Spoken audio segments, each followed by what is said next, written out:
Hello, welcome to Award Academy. I am Rachel and I'm the producer at Awards. Nice to meet you and thanks for tuning in today.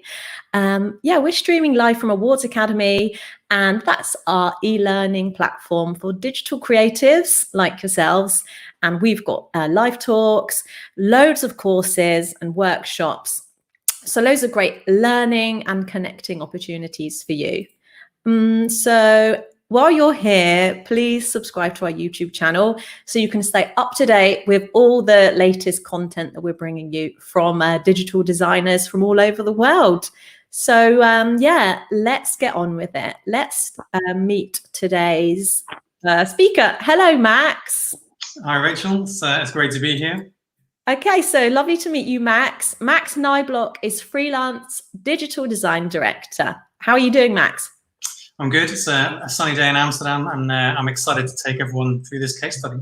Yeah, we are very honoured to have you here. This website won Site of the Day back in November, so I'm sure everyone will be really interested to know how you made it. Right, and it's quite a universal process, so you could apply this to your own projects. Okay, awesome. So remember, everyone, put your questions in the Q&A and I'll join you at the end. So have a good one. Thanks, Rachel. Okay, so I'm going to give you a quick introduction. I'm Max Niblock. I'm a freelance design director, and I was previously working at MediaMonks and TBWA. I worked on a range of clients from Netflix to Adidas and Airbnb. And originally my background was with Flash, so I tend to think about motion as I'm designing. So why Clock Strikes 12? Well, Clock Strikes 12 has been the name of my portfolio site pretty much since I had a portfolio site. And I was really looking for something mysterious, something enigmatic, and something that conjured up this sort of air of mystery. And Clock Strike 12 kind of achieved that. So this is how my process typically breaks down. I will look to set objectives. I will then gather inspiration based on those objectives. I will then move to an exploration phase where I look at wireframes, perhaps explore design sketches, and then work up that design into something more polished for the final design. We'll then work with development to bring that to life.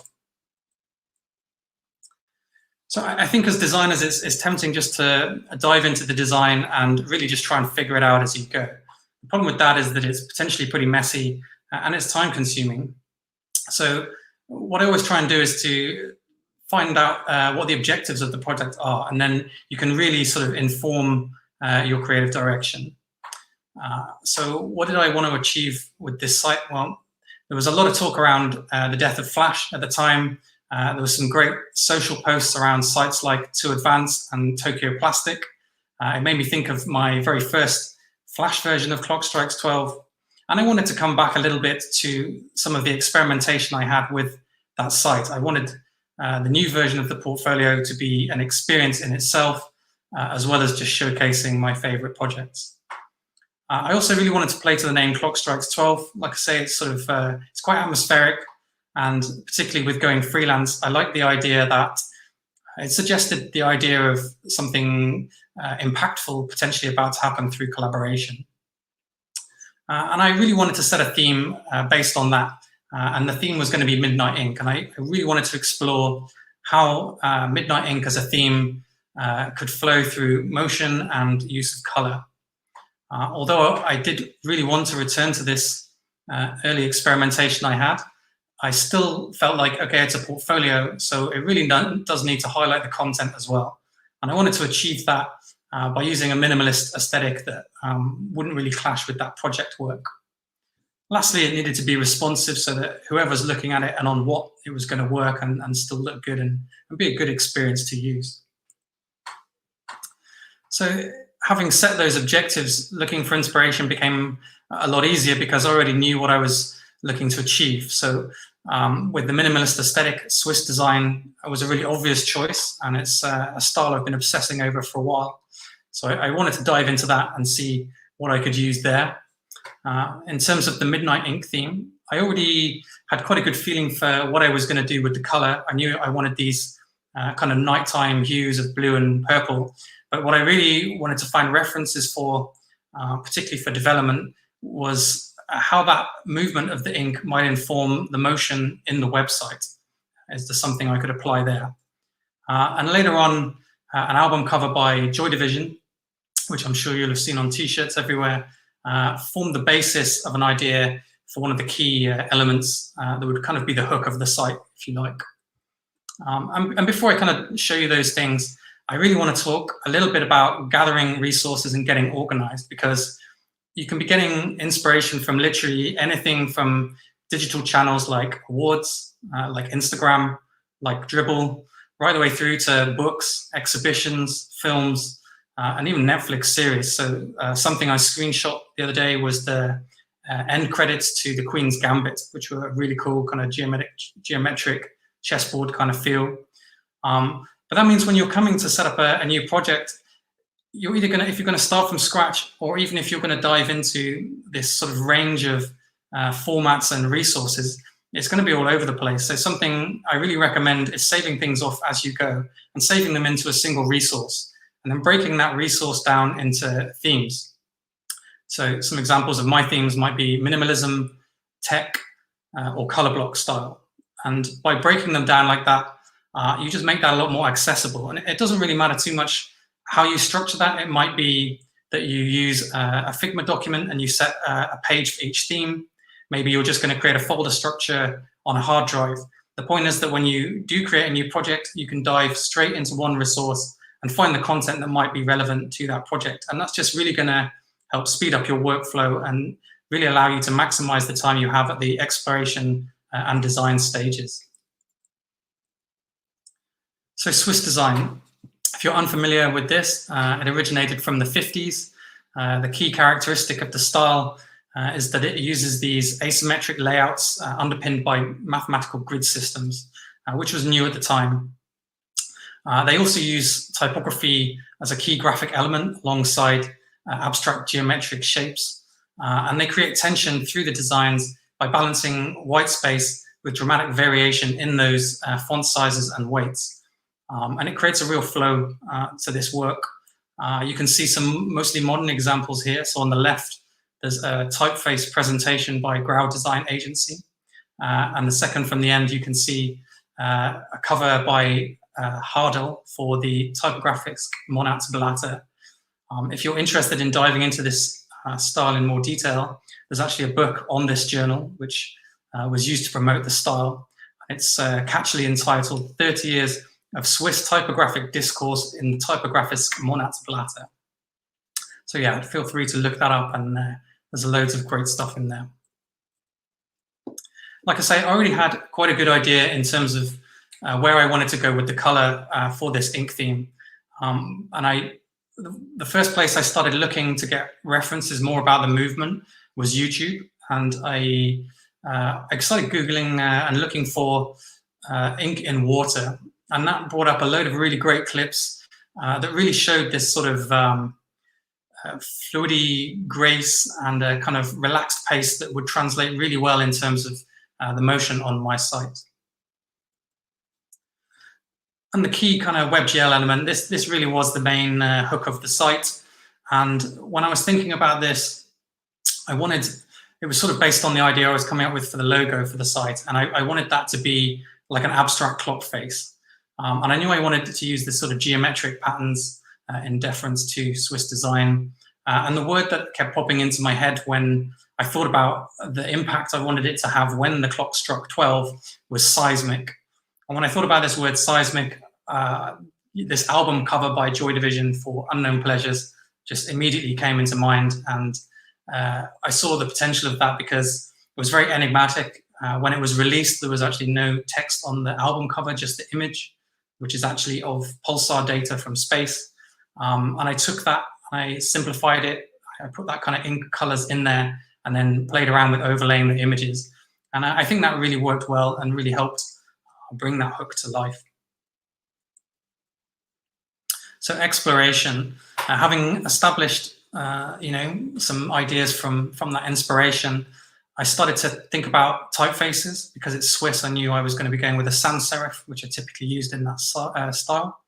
And I started to consider user journey and how it would function across devices, so that would then informed decisions I was making in the wireframes and any design explorations that I started to come up with. I then started to think about the color palette, although that definitely evolved over time as I progressed with the design. I just want to talk a little bit about how I choose typefaces. I usually set up a board and I start dropping typefaces in there, and I use the same copy so that I can objectively compare and contrast each font. And I'm really looking at the personality of the font and how that's going to complement the project that I want. I mean, typography is such a key element in any work. It's really important to get that right. And when I'm in these boards, I break that down into where I got those fonts from. And that's not just useful for you, but for the developer when they come to find the web font and actually build your site. So you can see a pretty standard breakdown here would be Google Fonts, Adobe Fonts, and then any type foundries that I'm looking into. And the font I chose was a classic Swiss typeface. It's one of my favorites, Neue Haas Grotesk, which is the font in the middle there. And the reason I chose that is that it has this really strong geometric style, but it also has letter forms that are really quite flowing, and that fitted very nicely in terms of reinforcing this ink theme that I had. And I think if you compare, for example, the letters C, S, and E with the typeface below, you can really see what I mean, because in the typeface below, they're really quite cropped, whereas in that Neue Haas Gothic, they really have that kind of flow to them that I was looking for. And this is some of my wireframe designs. So I actually used a 16-column grid instead of the more conventional 12-column grid. And I did that because I knew I wanted this strong 50-50 screen split. And then I wanted to break that split down by increments of 50%, so that effectively I was going to use 8s to line everything up. And I've illustrated that sort of a bit more clearly than showing the columns by just dropping in some guides here.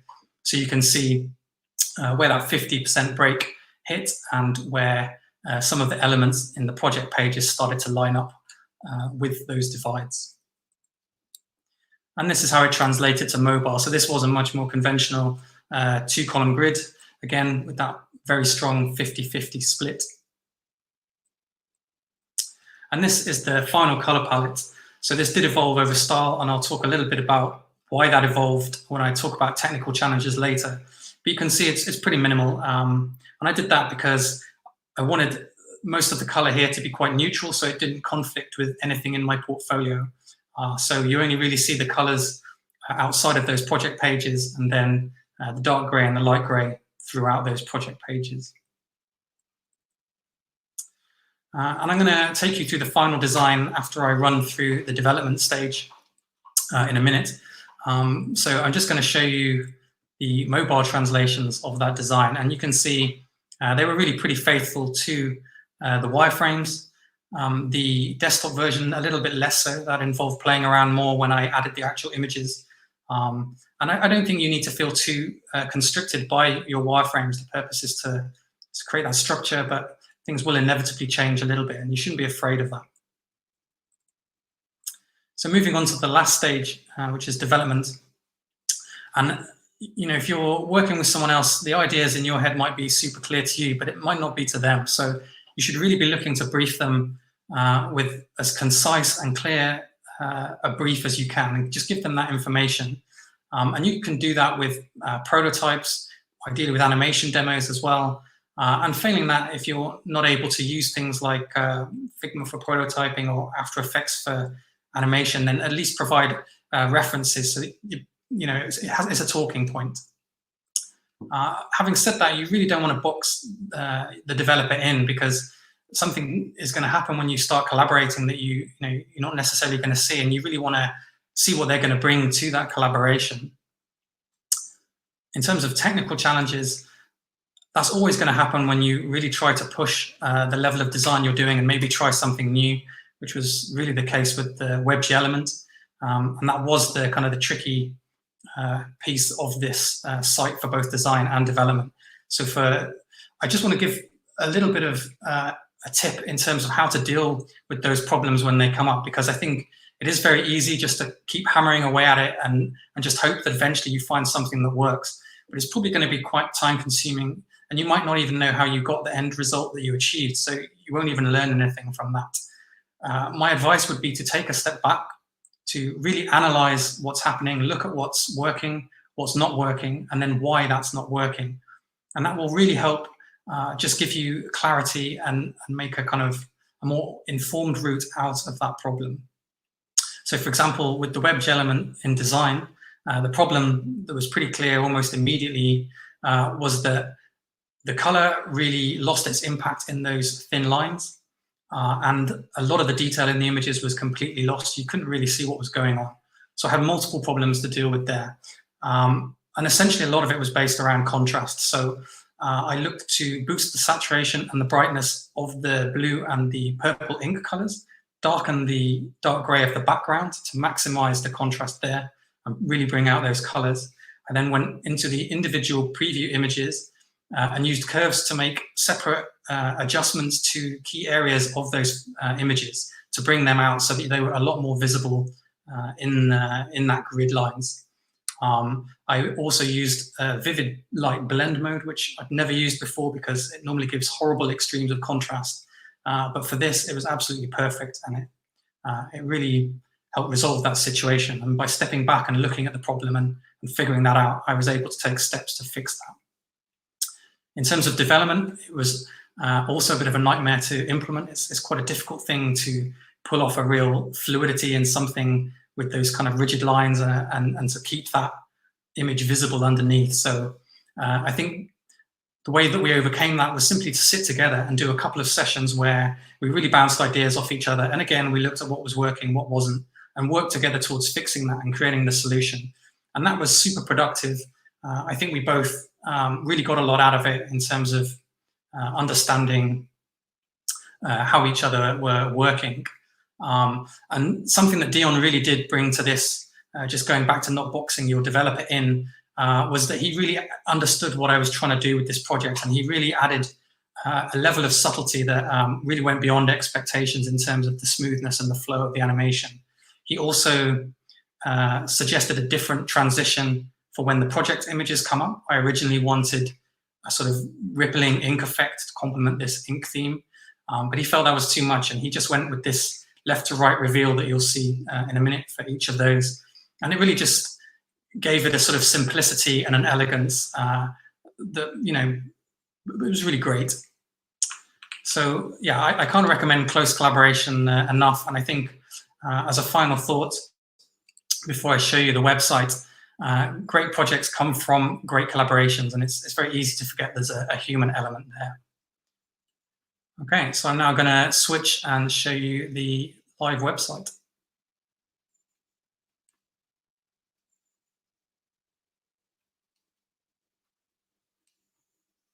Okay, so with the preload, I really wanted this to feel like it's loading the ink into this abstract clock face. And then when it does, that clock face started to rise up a little bit at an angle. And you can interact with this a little bit. It sort of plays with the mouse location slightly. And again, lots of white space and a dramatic variation in the size of the heading and the body copy there. And as you come into selected works, you can really see perhaps why that was such a challenge to achieve. It has this really fluid thing. It really feels like it's alive.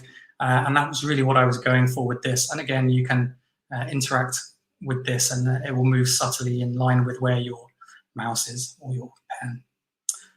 And then as you roll over each project, you get a preview image. And something I want to pick up on is the way that the numbers rotate in the bottom right underneath that grid. And I wanted that to feel like clockwork rotating around, again, sort of to connect to the themes of the site. And now, as I go into these project pages, you will start to see this asymmetrical flow. Everything kind of goes from left to right and back. And I've used a generous amount of white space to really bring hierarchy to typographic elements and the images.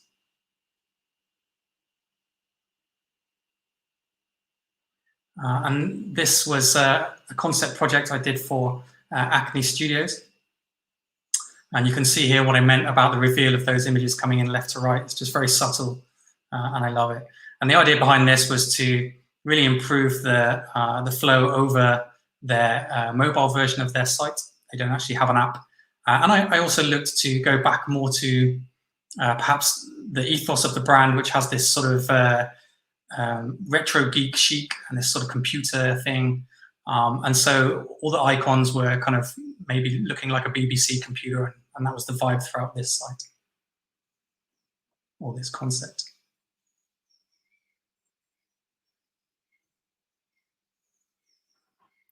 And then going into Polaroid, something that I was really keen on doing here was to create a human connection with the product. So I stripped back all of the backgrounds and just used their amazing color palette that they had. And I exclusively used images of people using these products, apart from where you're showcasing the product itself for sale. And I think that worked really well. You can see here. I also used for the button shape that mimics the button on the camera. And then, of course, I had to use the iconic Polaroid frame to frame those products.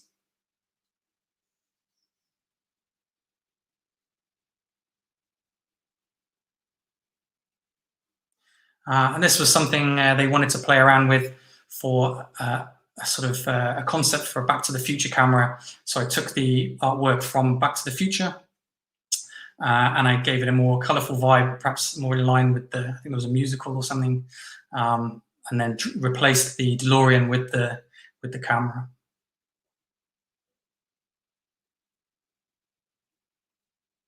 And I wanted it to feel interactive as well, so that you could get a vibe for those products. So I introduced that element on the left where you can rotate the camera, and that would be sort of 360. And you can see here again, like all of those images are being held to create either a sense of nostalgia for people that remembered the original cameras, or just in general for people that are perhaps more into analog, being creative with analog than with digital.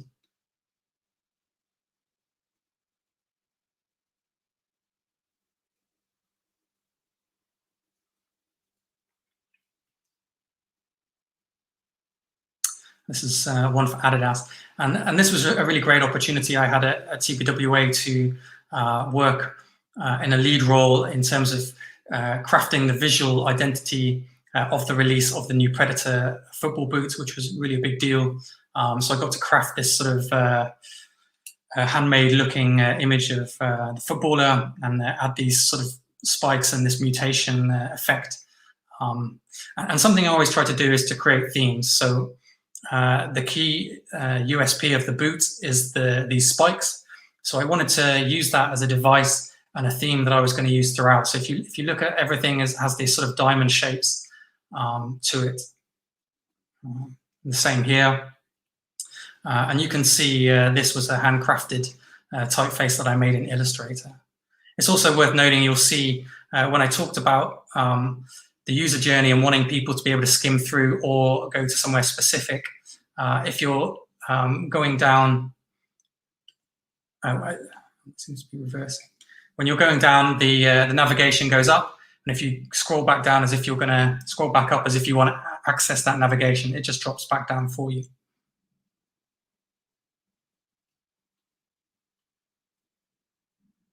So again, here you can see all of these lines are not straight. They're all sort of based on this diamond spike.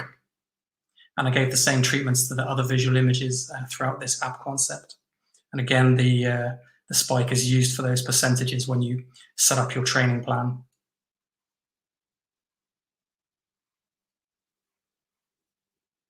This would be a heat map of the pitch. And it would bring up kind of things like new records when you interacted with the app.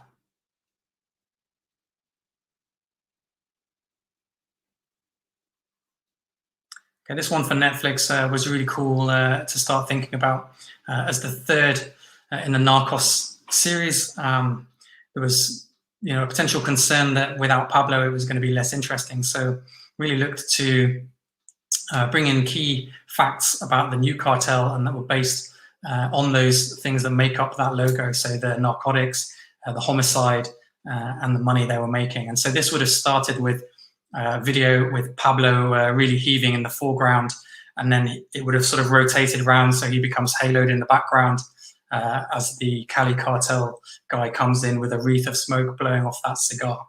And I really tried to go for quite a retro style here in terms of some of these elements. You can imagine this kind of tying in with the vibe of the show. And it brings in key facts about each to show that they're just as bad as Pablo was. I also edited all the image assets I had to bring them in line so the color tones were similar. And when this came into play, the bullets would have dropped down into the screen, and then you could rotate through each of those three categories. I don't know if you can see, but there's also this sort of discoloration effect and these kind of VHS lines that wouldn't have been static, that would have played out as you scrolled. You can just see how some of this translated to mobile, and perhaps note the cocaine lines for the hamburger there.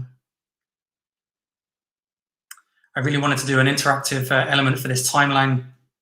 So you'd have been able to drag this around a little bit and view dates as they happened across all of the three series.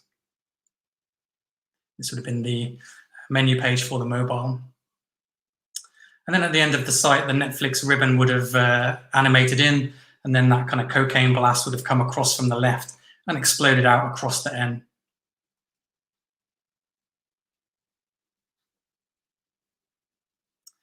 And this is the last project, this one for Airbnb experiences. And I think this is a good example of how you can solve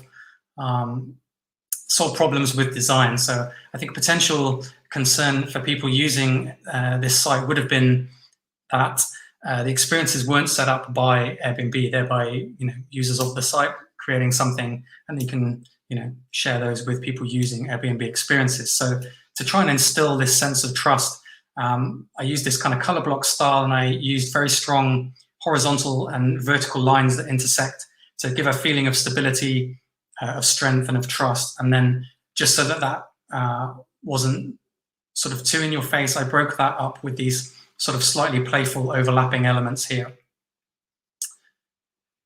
I also treated all of the images. So for example, I boosted the highlights with a lot of yellow, and the intention behind doing that was to suggest these sort of dreamlike good memories from these experiences.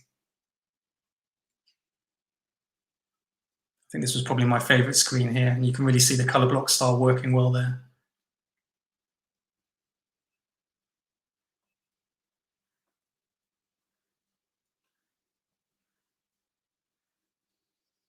Here you'd have been able to select the categories that appeal to you, and you would have been then provided with a tailor-made holiday experience.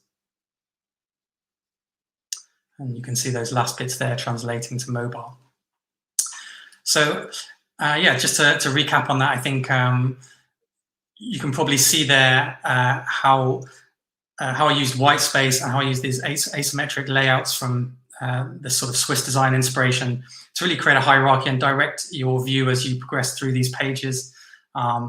I used little elements like the rotating numbers on the clock face to suggest that clockwork, and I used this strong sort of geometric thing for the key component for the WebGL, and you can see that worked quite well in the end. But if you'd seen the original images overlaying that before I took a step back and tried to solve those technical issues, you wouldn't really have been able to see what was happening there. So yeah, it's really worth just analyzing that and being able to move forward.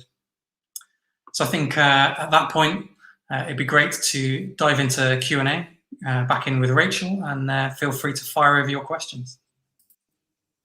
Hey, Max, that was awesome. Thank you so much. You're welcome. So yeah, we had a lot of love for you in the chat on YouTube. People were loving the nostalgia. There was quite a lot of love for the cocaine hamburger menu as well. Yeah, and just people saying that they love the thinking behind it, and love how Max makes it visual through every aspect of the design, content, and UI. So yeah, so I'm going to go to some questions. Did you create different versions of the design? That's a good question. I did create some different versions of the design because it's always good to play around. And even if you're not going to create complete versions, completely separate versions, it's really good to at least look at how you would do different modules, for example. And there's always going to be elements of the site that you want to play around with a little bit more and try different versions. So, for example, with this site, the main thing was that WebGL hook. And originally I had a version where that was all centered, but it was just a real mess when you tried to bring up the names of the projects over the top of that. And so, yeah, I started working on this 50-50 split. Okay. And do you think that portfolios should be mind-blowing, or is it okay to keep them minimal and put the focus in the work? I think that's a really excellent question. And I think that's something that everyone is going to have to balance when they start thinking about a new portfolio. I really think that you do want to impress. You do really want it to be a little bit mind-blowing, of course, but not at the expense of the projects. I think that's where that sort of balance lies. Okay. And a question from Ezekiel. What do you think about the use of side projects to complete your portfolio? Is it recommended, or should we just include real life work? Hi, Ezekiel. I think that's also a really excellent question. And my answer is absolutely, yeah, you should be working on side projects. And at least from a personal perspective, I'm more than happy to see a designer really play around with something free of any restrictions of work. I mean, it might be that, you're maybe not able to do to work on the project in the areas of that you wanted to. Maybe that's the senior designers doing that. So doing side projects will both allow you to explore and experiment, develop your own style, and potentially win awards, of course. No, yeah, of course. Sophia's asking, I'd like to know more about Max's background. Graphic design? How did you get into the business? How did I get into it? Okay, that is quite a funny story. Maybe you can tell from the hat, I wanted to be an archaeologist, go figure. I then completely messed up the exams and didn't get into my archaeology spot at university. I started looking at courses and I saw a multimedia course at Bradford, which is very good for this kind of stuff. And it really tied in with my background, actually, because my dad is actually a graphic designer and photographer. So I was already doing fanzines for music scenes I was into. I was already very creative. I used to draw and illustrate.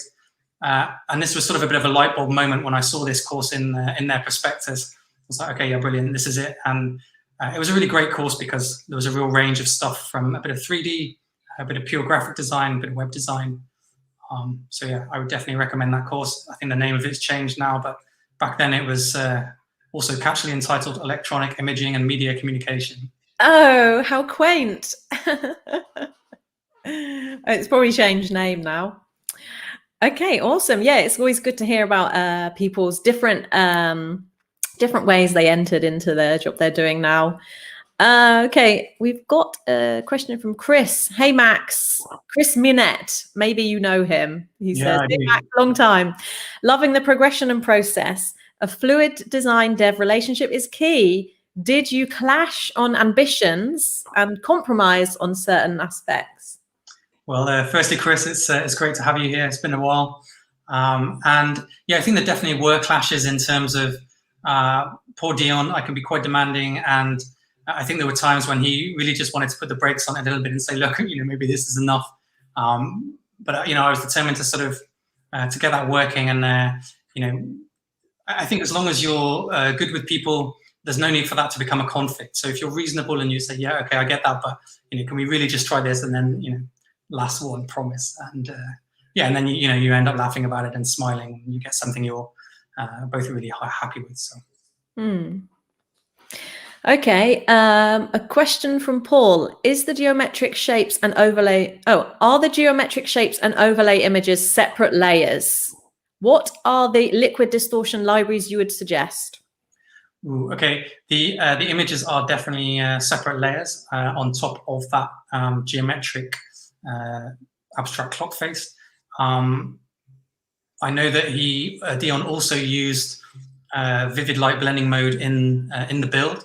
But in terms of the liquid distortion libraries he used, I can't really answer that. I'm not sure, to be honest. Okay. If you like, I can reach out to him, and I'm sure he'll be happy to explain. So just drop me a message on LinkedIn, and I'll try and get back to you on that. Okay. Okay, so a question from Lucas. Once you've got your inspiration and ideas for the design concept, do you develop your screen designs by hand, or do you do it all digitally? Do you mean, do I sketch them down? I guess that's probably what he means. Yeah. I do sometimes, but I find actually that when I'm sketching stuff out, it doesn't, maybe I'm just not very good at it, but it doesn't normally translate very well when I try to recreate that digitally. I've got the dimensions wrong. So in terms of testing out a project and how the layout's going to work, I would much rather go to wireframes, like I say, with informed decisions based on your objectives and on considering things like flow and navigation. Or perhaps, if you're not going to go with wireframes, at least do some design sketches. They don't have to be high fidelity, but yeah, I don't really dive into sketching. I know a lot of designers do still do that. So. Okay. A question from Tremon. Hello, Max. Love the site. What do you recommend for breaking out of a creative funk? Have you ever had days where you create, you don't like what you create? What do you do to get rid of the block? Yeah, I mean, that happens all the time. I mean, I'm definitely a bit of a perfectionist, so I'm probably my own biggest critic.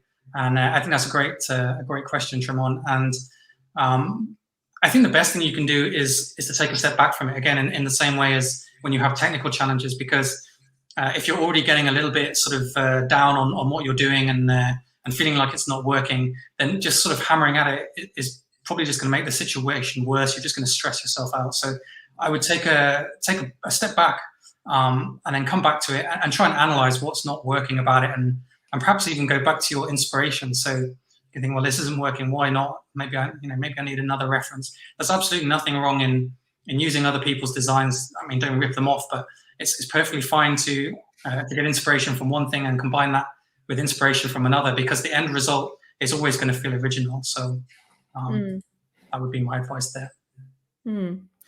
Okay, another one from Chris. How long before a reboot? What's the evolution next phase?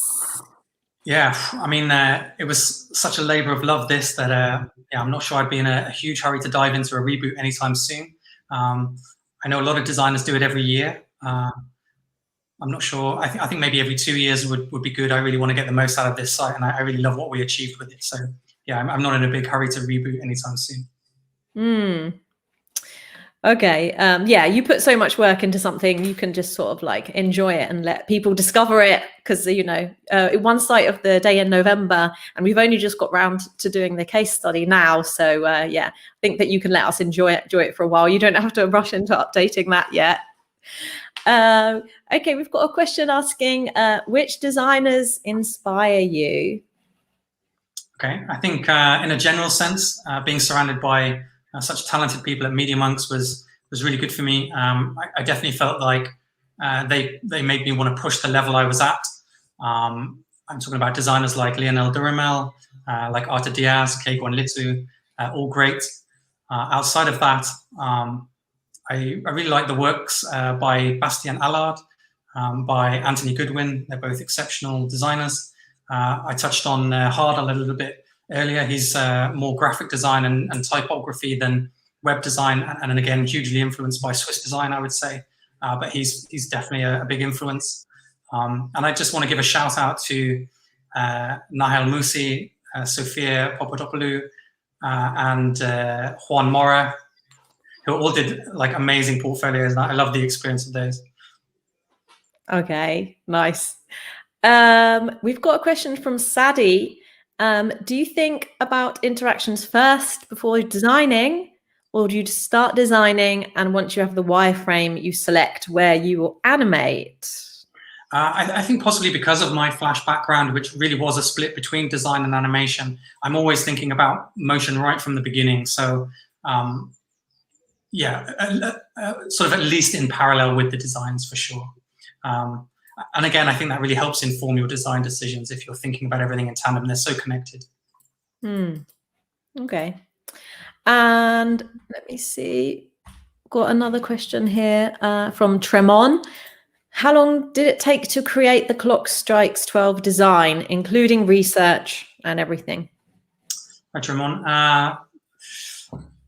I'm going to guess 3 to 4 weeks. It's a little bit difficult to say because I was working on other projects at the same time, so I didn't have a break where I exclusively worked on this, but I would guess that kind of time frame. Development was a lot longer because Dion is very busy at Active Theory. They have a lot of amazing projects there. So yeah, he was really doing this in his spare time also, sort of as a labor of love. Okay. And another question here from Oscar. Max, I like your style. It's minimalistic.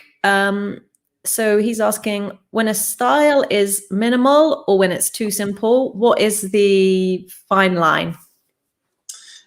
Yeah, hi, Oscar. It's great to see you here. And I think that's a good question because people might misinterpret the idea of minimalism and think that means simple, but they actually mean very different things. So like I was talking about with Swiss design a little bit, the idea is to use minimalism to create hierarchy and actually, instead of simplifying, to really emphasize the elements that you've got there.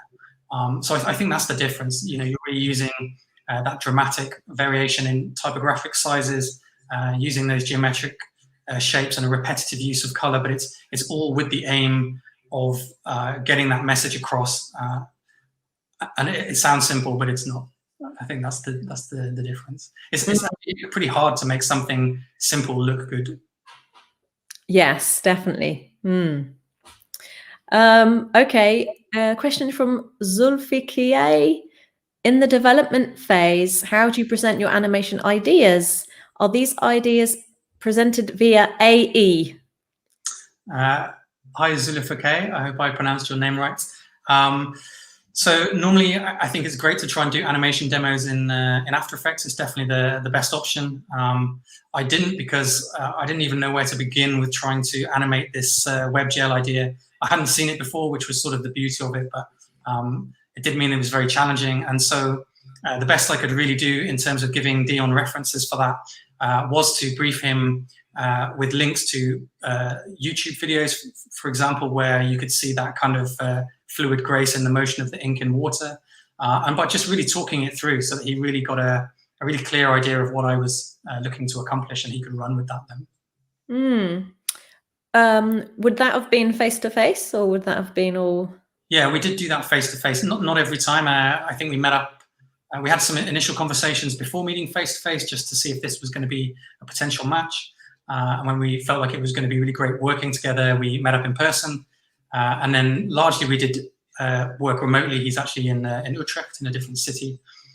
So the only other times we then got together was to overcome the technical challenges with the WebGL and really hammer that out in collaboration together. Okay, awesome. So I don't know if you guys have got any more questions. I've been really impressed. The chat's been on fire. So we've had so many questions from so many people. I'm just going to give everyone the chance to put their last minute questions. Oh, here we go. One from Tremon. Was the animation mouse over JavaScript based? Again, probably one more for Dion, but I'm going to say yes because I know he did use JavaScript libraries. Okay. Yes, so if you think of any more questions for Max, you can find him on LinkedIn because I'm sure you guys will have some more questions when we finish. Yeah, so that's all for today. Thank you so much, Max. That was so informative, and I think that everyone really enjoyed it and found it really valuable. So if you enjoyed this, you should definitely tune in to our next live session. That is going to be a Livejoy website review, and we're going to be joined by Andre Ribeiro, Seth Jong, and Jonas Lemper. And that's on April the 29th at 5 p.m. So yeah, once again, thank you to everyone at home for watching and all your questions. Thank you so much, Max, for joining us. Yeah, thanks. It's been a real pleasure taking everyone through that. And like I said, if you have any questions, just feel free to hit me up on LinkedIn. Okay, thanks so much, Max.